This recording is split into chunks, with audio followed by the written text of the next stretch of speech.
আঙুৰলতা ডেকাৰ বিৰুদ্ধে আহোম ছাত্ৰ সন্থাৰ প্ৰতিবাদ। চিলাপথাৰত টাই আহোম ছাত্ৰ সন্থাৰ বিশাল বাইক ৰেলী। আহোম জনগোষ্ঠীটোক অপমান কৰা কাৰ্যৰ বিৰুদ্ধে এই প্ৰতিবাদ। আঙুৰলতাৰ বিৰুদ্ধে ভিন্ন শ্লোগানেৰে উত্তাল প্ৰতিবাদ। চিলাপথাৰত মুখ্যমন্ত্ৰীলৈ উচিত ব্যৱস্থা গ্ৰহণৰ দাবীৰে স্মাৰক পত্ৰ প্ৰেৰণ। প্ৰাক্তন বিধায়িকা তথা বিজেপিৰ ৰাজ্যিক মহিলা মৰ্চাৰ সভানেত্ৰী আঙুৰলতা ডেকাৰ নেতৃত্বত বাহিৰ কৰা এক ৰেলীত বৰ অসমৰ গড় তিওতা আহোম জনগোষ্ঠীটোক অপমান কৰা কাৰ্যৰ বিৰুদ্ধে জাঙুৰ খাই উঠিছে চিলাপথাৰৰ আহোম জনগোষ্ঠীৰ লোকসকল। মঙলবাৰে চিলাপথাৰত আঙুৰলতা ডেকাৰ বিৰুদ্ধে টাই আহোম ছাত্ৰ সন্থাৰ কৰ্মীসকলে প্ৰতিবাদী কাৰ্যসূচীৰে এক বিশাল বাইক ৰেলী বাহিৰ কৰে। সদৌ টাই আহোম ছাত্ৰ সন্থাৰ মুখ্য উপদেষ্টা দুলাল বৰুৱাই এই সন্দৰ্ভত প্ৰতিক্ৰিয়া প্ৰকাশ কৰি কয় যে আহোমসকল আৱৰ্জনা নহয়। বিজেপিৰ নেতৃত্বাধীন এই চৰকাৰখনত আহোম জনগোষ্ঠীটোৰ বহুকেইগৰাকী মন্ত্ৰী বিধায়ক থকা স্বত্বেও আহোম জনগোষ্ঠীটোক এইদৰে অপমান কৰাৰ পিছতো নীৰৱতা অৱলম্বন কৰাটো অতি ৰহস্যজনক। গতিকে আহোমসকল কি অসমৰ ডাষ্টবিন নেকি, আৱৰ্জনা নেকি? তেখেতলোকে দলিয়াই ক'ৰবাত ভৰাই থব। আহোমসকলে যদি আজি অসম প্ৰতিষ্ঠা কৰি থোৱা লগা হয় তেতিয়া হয়তো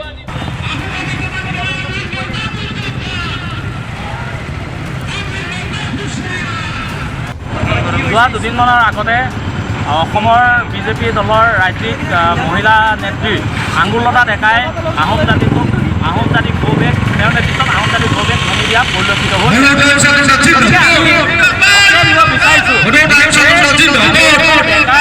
আহোম জাতিক গৌবেগ পোৱাৰ পাছত নাই সিদিনা বিনোদ বাগাৰীয়াই ডিব্ৰুগড়ত আত্মহত্যা কৰাৰ পিছত মুখ্যমন্ত্ৰী হেলিকপ্টাৰ যোগেদি তেওঁলোকৰ ঘৰত আহি পানি খবৰ ল'বলৈ আহিলে, তেওঁলোকে এনকুৱাৰী দিলে। কিন্তু মাৰোৱাৰী অসমত কিমান আছে? তেওঁলোকৰ টকা আছে, তেওঁলোকৰ পকেটত বিজেপি চৰকাৰ মুখ্যমন্ত্ৰী সোমাই আছে।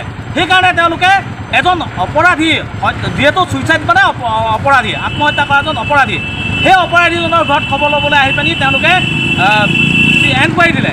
কিন্তু আহোম জাতি 60 লাখ আহোম জাতিক তেওঁলোকে আজি বিজেপি নেত্ৰী আঙুৰলতাই অপমান কৰাৰ পিছতো আজি তাৰ ওপৰত কোনো প্ৰতিক্ৰিয়া আমি পৰিলক্ষিত নহ'লোঁ। গতিকে আমি গৃহ বিভাগত তথা মুখ্যমন্ত্ৰী আমি হিমন্ত বিশ্ব শৰ্মাক সকীয়াই দিব বিচাৰোঁ যে আহোম জাতিটো আৱৰ্জনা নহয়। যেতিয়াই কোনোবা ৰাজনৈতিক দলে আহোম জাতিটোক অপমান কৰিব আমি সহ্য কৰি থাকিম। গতিকে আমি সহ্যৰ সীমা পাৰ হৈ গ'ল। আমি থানাত ইতিমধ্যে আঙুৰলতা ডেকাৰ লগতে দোষীসকলৰ ওপৰত শাস্তি প্ৰদান কৰিবৰ কাৰণে গোচৰ ৰুজু কৰিছিলোঁ। এতিয়া 24 ঘণ্টা উকলি যোৱাৰ পাছতো তেওঁলোকে একো পদক্ষেপ গ্ৰহণ নকৰিলে। গতিকে আমি আজি বাইক ৰেলীৰ জৰিয়তে আমি অসম চৰকাৰক আমি প্ৰশাসনক সকীয়াই দিব বিচাৰিছোঁ যে অতি শীঘ্ৰে যদি দোষীয়ে শাস্তি নাপায় তেতিয়াহ'লে পৰৱৰ্তী সময়ত যিকোনো পৰিস্থিতিৰ কাৰণে অসম চৰকাৰ দোষী হ'ব, দায়ী হ'ব। চুকাফা ভৱনৰ পৰা আমি চিলাপথাৰ নগৰ হৈ বৰপথাৰ বাৰৱতী বেতনী পাম হৈ আমি চিচিবগা ৰাজচক্ৰ কাৰ্যালয়লৈকে আমি ৰাওনা হ'ম। আমি স্মাৰক পত্ৰ দিম। ক্ষুব্ধ টাই আহোম ছাত্ৰ সন্থাৰ কৰ্মীসকলে বিজেপি হুঁচিয়াৰ, আঙুৰলতা গো বেক আদি বিভিন্ন ধৰণৰ শ্লোগানেৰে সমগ্ৰ চিলাপথাৰৰ আকাশ বতাহ কঁপাই তোলে। যদিহে আঙুৰলতা ডেকাকে ধৰি এই কাণ্ডৰ লগত জড়িত লোকসকলৰ বিৰুদ্ধে চৰকাৰে কোনো ধৰণৰ ব্যৱস্থা গ্ৰহণ নকৰে তেতিয়াহ'লে তেওঁলোকে গণতান্ত্ৰিকভাৱে আন্দোলন কৰি যাব বুলিও উল্লেখ কৰে। আমি নাজানো যদিহেতু চক্ৰান্ত আজি বিনোদ বাগাৰীয়াক এনকুৱাৰী দিব পাৰিলে, এইটো বিষয়ত কেলে এনকুৱাৰী দিব পৰা নাই?